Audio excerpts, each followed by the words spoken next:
Hi there, my name is John Stevens, pastor of Zion Lutheran Church in Oregon City, Oregon, and we're part of the ELCA, and welcome to Dollar Store Children's Sermons, where we take a look at the lectionary text and we tie them to an item from the Dollar Tree, or the garage, the kids' room, junk drawer, all kinds of different places. And I am glad you're here. Thank you for your partnership in this ministry and for spending a little bit of time with me. This is for the narrative lectionary, still in Jeremiah, and we're talking about the scroll that's being burnt and then rewritten, and how this memory, the power of memory and the power of all of this. So, we're looking at this idea of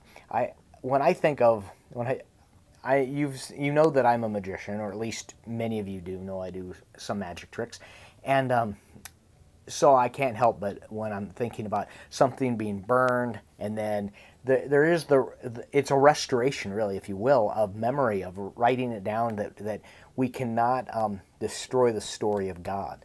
We cannot destroy what God is doing, because God is up to a new thing, and God continues to work through that. And so we've got all of that happening in these scriptures. And so, two springboards. One is, they're both magic tricks, and one of them I'll show you here, and then one of them I'm going to tell you about, and there we are. So the first one is, it's a rope, and the idea that we're going to tie a knot on the rope like this, and then we're going to cut the rope. We're going to cut the rope just like that. So we've got it.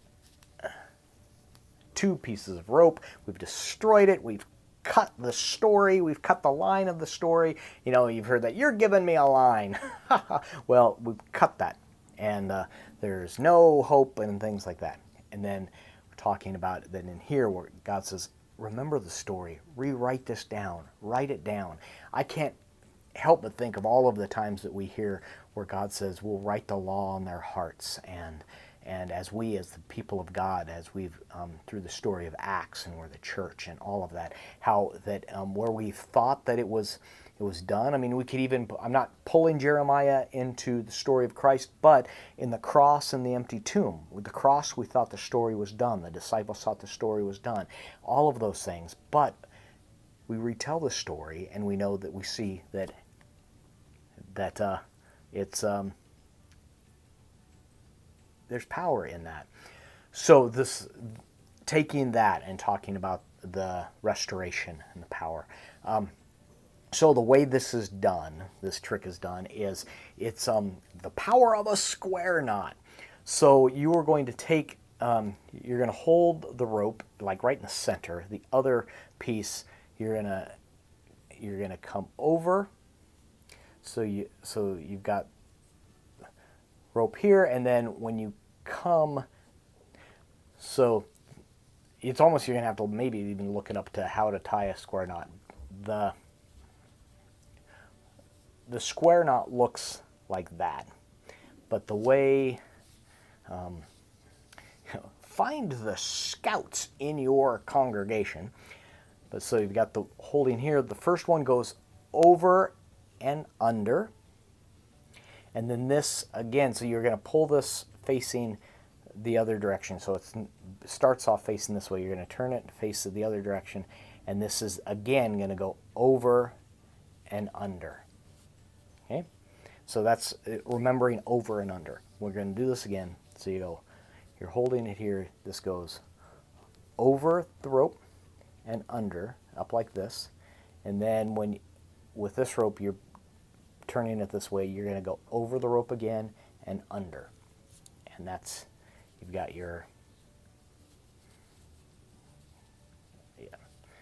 I had it right, but I pulled it wrong. So you're there. Now, when you cut the rope, the easiest way to remember it is you're going to cut on the side that's got the shorter end, and you're going to cut through both here. And that's just so you have an equal. So it looks cut, but ultimately what you've done is you've just cut off the end here, because this is hidden that. And then when you pull it, you can actually get a dramatic restore, and you've got there. So that's the cut and restored. And it's restoring the story. It's retelling the story. It's making sure that the story is known. So you've got that. Now the other one, and this has this is great to do for written stuff. You're going to go onto Amazon, or you're going to go to your local Staples or Office Max, and you're going to look for what's called a Frixion pen, and it's Frixion with an X, and yeah, a Frixion pen. You can search it up, and what it is, it's an erasable ink that erases by friction, but it actually erases by heat. So when you draw it, the end is like a little eraser that you can erase it. But after you've drawn on it, if you take it, if you have a lighter or a candle at church, you've got a candle, and you hold it above it to where it warms up the ink, that ink will vanish. It will disappear. So it's a way of burning the scroll. And then you can either then just rewrite on it, because the actual vanishing ink is pretty darn cool as that vanishes. Or you can, if you have, what I've done is wrapped in cloth, like I've taken some of the picnic ice packs that are flat, and it's almost like a cloth to where it looks like a book, to where you've got it wrapped up in like a dishcloth or a cotton,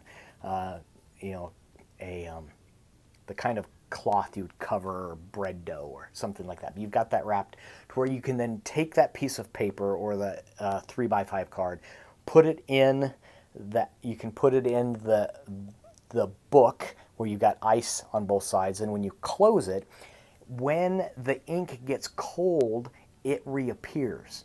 And so you've got it there, and you can talk about rewriting it, and you open that up, and the ink has reappeared. So it's pretty cool. All of my pens are at the church, and so I tend to steer clear from the fire, because when I perform a magic show, I don't use fire anymore. But if you're at the church and you've got a candle and you've got all this stuff, you can do that. And of course, the whole thing about I'm doing this, don't try this at home, all of those things. But it's pretty darn cool.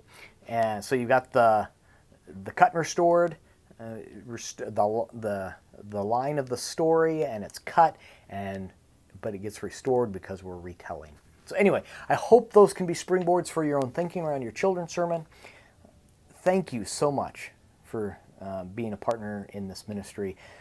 Thank you for the work you're doing with your kids and the adults, and however you are gathering at this time, whether it's still online, whether it's outdoors, whether it's in the sanctuary, know that your work is appreciated. Sometimes congregations forget to let you know. So let me be that voice. You're rocking it. All right. Thanks, and we will see you next week. Peace.